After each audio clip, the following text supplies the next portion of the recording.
கர்த்தருக்கு மிகவும் பிரியமான தேவ ஜனங்களே, இந்த ஞாயிறு விருந்திற்காக இயேசு கிறிஸ்துவின் நாமத்தில் உங்களை அன்புடன் அழைக்கிறோம். நீங்க அனுபவிச்ச வெட்கத்துக்கும் அவமானத்துக்கும் பதிலாக ஒரு மகிழ்ச்சியான காரியம் எனக்கு நடந்தா நல்லா இருக்குமே என்று ஏங்கும் ஆத்மாவே என்று கர்த்தர் சொல்லுகிறார். ஏசாயா 61:7. உங்கள் வெட்கத்துக்கு பதிலாக இரட்டத்தனையாய் பலன் வரும். நம்முடைய கர்த்தர் நமக்கு பதில் செய்யும் கர்த்தருங்க. நாம் அவருக்காக நிற்கும் சின்ன சின்ன காரியங்களையும் அவர் ரெகக்னைஸ் பண்ணுவார். நமக்கு ஏற்படும் அவமானங்கள், நிந்தைகள் எல்லாவற்றிற்கும் பதில் செய்கிற தேவனாயிருக்கிறார். நம்மை மகிழ்ச்சியாக்கும் தேவனாயிருக்கிறார். நம்ம துக்கத்தோடு அலைந்து திரியிறது தேவனுக்கு பிரியமே இல்லைங்க. நம்மளை மகிழ்ச்சியாக்க வைத்து நம்மளை ஆசீர்வதிப்பது அவருக்கு மிக மிக பிரியமாய் இருக்கிறது. பிலேயாமும் அதைத்தானே சொன்னார். ஏசாயா 61:3-7 தேவன் நாம் படும் நிந்தைக்கும் அவமானத்திற்கும் கஷ்டத்திற்கும் 5 வகையான பதில்களை கொடுக்கிறார்னு சொல்லி பாக்குறாங்க. இது யார் யார் வாழ்க்கையில என்னமாய் கொடுத்திருக்கிறார் என்பதை சுருக்கமா பாக்கலாங்க. இந்த பதில்கள் எல்லாம் ஏன் செய்கிறார் என்று பார்க்கும்போது ஏசாயா 61:3 துயரப்படுகிறவர்களை சீர்படுத்தத்தக்கதானே. நம்ம எவ்வளவோ துக்கங்களையும் துன்பங்களையும் இந்த உலகத்துல அனுபவிக்கிறோங்க. துயரம் நம்ம தேவனை விட்டு தூரப்படுத்தாதபடிக்கு நம் வாழ்க்கையை சீர்படுத்தி தேவனிடத்தில் பரிசுத்த ஜனமாய் நெருங்கத்தக்கதாகவே தேவன் இந்த விதமான பிரச்சனைகளை நம் வாழ்க்கையில் அனுமதிக்கிறார். அனுமதித்தாலும் அதற்கு ஈடு செய்து பதில் செய்து நம்மை காப்பவராகவும் அவரே இருக்கிறார். 3ஆம் வசனத்துல அவர்களுக்கு சாம்பலுக்கு பதிலாக சிங்காரத்தையும் கொடுக்கிறார். இது என்னத்தை குறிக்குதுன்னு சொன்னா, சாம்பல் அப்படின்னு சொல்லும் போது ஒரு விஷயம் இல்லவே இல்லை, அது செத்துருச்சு, அதை எரிச்சிட்டாங்க, அது சாம்பல் ஆயிடுச்சு, தூசி ஆயிடுச்சு, அது இல்லவே இல்லை.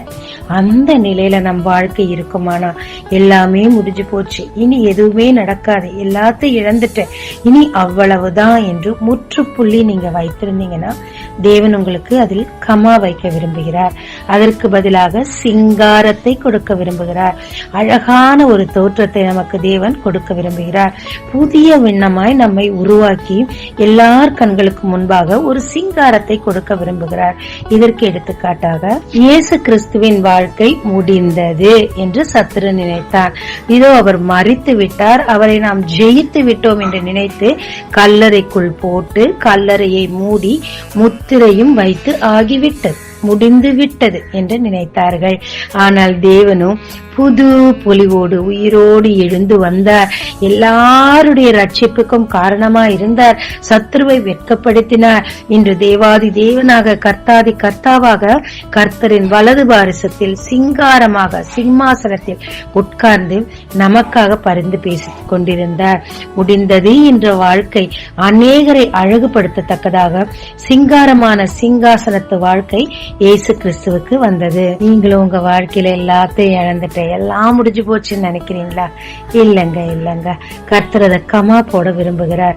முடிந்தது என்று நீங்க நினைத்த அதே இடத்தில் தானே கர்த்தர் உங்களை புது பொலிவோடு உங்களை ஆரம்பிக்க வைக்க போகிறார்.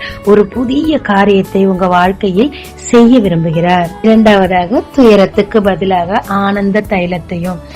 துக்கம் ஒண்ணுதான் என் வாழ்க்கை, இனி என் வாழ்க்கையில மகிழ்ச்சியே இல்லைன்னு சொல்லி மகிழ்ச்சி அடைய எத்தனையோ முயற்சி அடைந்தாலும் நீங்க இழந்தது உங்களுக்கு திரும்ப திரும்ப துக்கத்தையே கொடுத்துட்டு இருக்குதா? இன்று கர்த்தர் உங்களுக்கு சொல்லுகிறார், பதில் செய்யும் தேவன் சொல்லுகிறார், உங்களுக்கு ஆனந்த தைலத்தை கட்டளையிட போகிறேன் என்று. உதாரணமா அண்ணாலை எடுத்துக்கொள்ளலாம். அழுதுட்டே இருந்தாங்க. சக்களத்தின் வார்த்தைகளை அவங்களால தாங்க முடியல. கணவனின் ஆறுதலும் அவங்களை ஆறுதல் படுத்தல. அவங்க கண்ணீரோடு இருந்தாங்க. அந்த கண்ணீருக்கு ஒரே ஒரு பதில், குழந்தை மட்டும்தான். அத தேவனிடத்தில் போய் கெஞ்சி நின்றாங்க. தேவன் அந்த துயரத்திற்கு பதிலாக ஆனந்த தைலத்தை, என் இருதயம் கர்த்தருக்குள் களி கூறுதுன்னு அந்த அம்மா சொல்லத்தக்கதாக தேவன் குழந்தை மட்டுமல்ல இஸ்ரவேலுக்கே ஒரு தீர்க்கதரிசியை கொடுத்தார். துக்கம் மட்டும்தான் என் வாழ்க்கை நினைக்கிறீங்க இல்லையா? தேவனிடத்துல போய் மண்டிடுங்க, முறையிடுங்க, இருதயத்தை ஊத்துங்க. ஆனந்த தைலத்தை, மகிழ்ச்சியின் காரியங்கள் உங்க வாழ்க்கையில் கடந்து வந்து நிரந்தரமாய் தங்கத்தக்கதாக இந்த நாளில் தேவன் உங்களுக்காக கிரியை செய்கிறார். 3வதாக ஒடுங்கின ஆவிக்கு பதிலாக துதியின் உடையை கொடுக்கவும். ஆமாங்க, நம்ம ஆவி நெருக்கி போயிருக்கோம் பாருங்க, ஒரு நெருக்கத்துல போயிருக்கோம். தேவனை நோக்கி ஜெபிக்கலான்னு பார்த்தா ஜெபிக்க முடியாது, துதிக்கலான்னு பார்த்தா துதிக்க முடியாது, புலம்பதான் முடியும். ஏன் கர்த்தாவே எத்தனை காலம் இதை நான் அனுபவிக்கட்டும், நீர் ஏன் இவ்வளவு பிரச்சனைய வாழ்க்கையில அனுமதிக்கிறீர், இதெல்லாம் எடுத்து போடக்கூடாதா, நான் என்னதான் பாவம் பண்ணுட்டு புலம்பி தீர்த்து விடுவோம். இதுதான் சங்கீதக்காரனும் செய்தார். சங்கீதம் 30:11 என் புலம்பலை ஆனந்த களிப்பாக மாற பண்ணினீர் என்று சொல்றாரு. அவரும் புலம்பினாரு. சிக்லாக்ல அவர் மாட்டின போது அங்கு அவர்கள் கல்லெறிய பார்த்தார்கள், எல்லாவற்றையும் இழந்தார், புலம்பிக் கொண்டிருந்தார். ஆனால் திரும்பவுமாய் கர்த்தரிடம் சென்று அவர் விசாரித்த போது தேவன் எல்லாவற்றையும் அவரை திருப்பிக் கொள்ள செய்தார். அவர் புலம்பலை தேவன் ஆனந்த களிப்பாய் மாற்றினார். ஒடுங்கின அந்த ஆவியை தேவன் விடுவித்தார். ஒரு ஹராஸ்மெண்டோட இருக்கிற நம்முடைய ஆவியை தேவன் விடுதலை செய்து எந்த வாயில புலம்பல் வந்துச்சோ அதே வாயில துதியை கொடுக்கத்தக்கதாக நம் வாழ்க்கையில் தேவன் மாற்றங்களையும் பெரிய காரியங்களையும் இந்த நாளில் செய்கிறாருங்க. 4வதாக 7ஆம் வசனத்தில் உங்கள் வெட்கத்துக்கு பதிலாக இரட்டத்தனையாய் பலன் வரும். யோபுவை எடுத்துக்கலாங்க. ராஜா மாதிரி வாழ்ந்தவர். அவர் நடந்து வந்தாலே எல்லாரும் எழுந்து நிப்பாங்க. ஒரே நாள்ல எல்லாத்தையும் இழந்துட்டாரு. சத்ருவோட கன்னிங், சாத்தானோட ஒரு கன்னிங்னஸ்ல மாட்டிக்கிட்டாரு. தேவன் அனுமதிச்சார். என்ன உலகத்திற்கு அவர் முன்மாதிரியாய் வைக்கத்தக்கதாக, இரட்டத்தனையாய் அவரை ஆசீர்வதிக்கத்தக்கதாக தேவன் அவரை அனுமதித்தார். சொந்த மனைவி காரி துப்பிட்டு போயிட்டாங்க. ஊர் மக்கள் எல்லாம் அவரை தலை துலுக்கிட்டு போனாங்க. நல்லா நேசித்த நண்பர்களும் இதான் சாக்குன்னு சொல்லி உன்ட்டதான் தப்புன்னு அவரோட புண்ணை இன்னும் கொஞ்சம் குத்தி குத்தி காமிச்சாங்க. ஆனால் தேவனும் அவரை நன்றாய் அறிந்திருந்தார். அவர் வெட்கத்துக்கு பதிலாக சத்துருக்கள் மத்தியிலும், அவரை கனவீனம் பண்ணவர்கள் மத்தியிலும், நண்பர்கள் மத்தியிலும் அவரை ஆசீர்வதிக்கிறார். அழகான பிள்ளைகள், குடும்பங்கள், ஐஸ்வர்யம் எல்லாவற்றையும் டபுள் போர்ஷனா கர்த்தர் ஆசீர்வதித்தார். நீங்களும் அதிகப்படியான வெட்கத்தையும் அவமானத்தையும் சுமந்து கொண்டிருக்கிறீங்களா? நீங்க உதவுனங்களே உங்களுக்கு நேரா காலை தூக்கி காட்டுறாங்களா? அவ்வளவு பேச்சுகளை தாங்கிக்கிட்டு இருக்கீங்களா? கவலைப்படாதீங்க. உங்களுக்கு தேவன் இரட்டத்தனையான பலன் தர காத்திருக்கிறார். அவரை மட்டும் இன்னும் கொஞ்சம் இறுகமா பிடிங்க. தேவனும் நீங்க செய்த காரியங்களை மறக்க அநீதியுள்ளவர் இல்லைங்க. நிச்சயமா இரட்டத்தனையான ஆசீர்வாதத்தை உங்களுக்கு தர அவர் காத்திருக்கிறார். 5வதாக லட்சைக்கு பதிலாக தங்கள் பாகத்தில் சந்தோஷப்படுவார்கள்.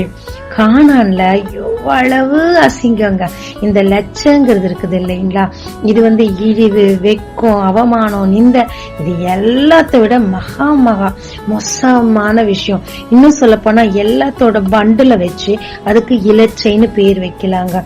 இந்த இலச்சையை தான் தேவனுடைய ஜனங்கள் எகிப்து தேசத்திலே அனுபவிச்சுட்டு இருந்தாங்க. அவ்வளவு அவமானப்படுத்தப்பட்டாங்க, குடும்பப்படுத்தப்பட்டாங்க, சரியான சாப்பாடு இல்ல, சரியான கூலி இல்ல, நெருக்கத்திலேயும் அவமானத்திலேயே இருந்தாங்க. அவங்க செய்த நல்ல விஷயம் ஏற்ற காலம் வந்த போது தேவனை நோக்கி முறையிட்டார்கள். தேவனோ அவர்களுக்கு என்று ஆபிரகாமுக்கு ஆணையிட்ட பாகத்தை அவர்களுக்கு திருப்பி கொடுத்தார். கொடுக்கும் போது அங்க சந்தோஷத்தோடும் மகிழ்ச்சியோடும் சுயாதீனத்தோடும் வாழ்ந்தாங்க. அன்னைக்கு மட்டுமா, இன்னைக்கு கூட தான். குட்டி நாடு, யாராலையாவது மேற்கொள்ள முடியுதாங்க? முடியாது. என கர்த்தர் அவர்கள் பட்சமா இருக்கிறார்.